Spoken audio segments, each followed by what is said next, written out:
option and then search for duplicator plugin. Sorry, I didn't zoom in perfectly. So this is the duplicator plugin we want to install, and it is by Snapcrate. So while installing this duplicator plugin, make sure that this is the correct one by Snapcrate. And after installing this plugin, just press on the activate button and activate this plugin.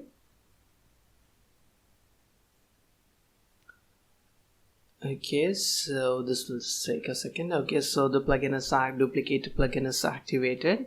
We will use this duplicator plugin to create a backup of our website and migrate it. So then click on manage, and from here you can click on settings, and if you want you can change any settings. It also has options of scheduling backups. This plugin offers you a full solution of backing up your files without and this is a very lightweight plugin. You can also opt to upload your backups to the cloud regularly, your Google Drive, Drive One, any other cloud. So here you can see a lot of different options available. So yeah, and usually you don't have to change any, just keep things at default. So unless you know what you are doing, just keep these things at default, and you don't have to change any settings or make any changes to it. So, and this will work just perfectly out of the box.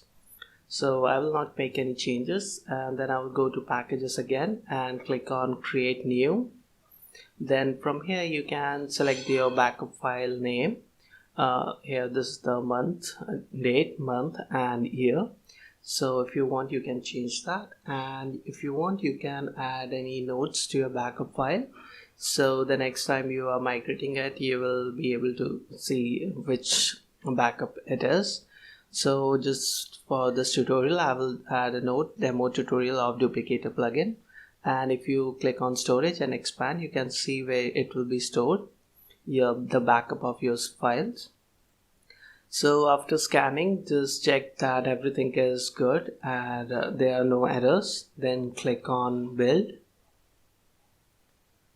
And this plugin is a very good plugin. It's a very lightweight plugin. Even on small host with very less resources, you can use this to create backup of your websites.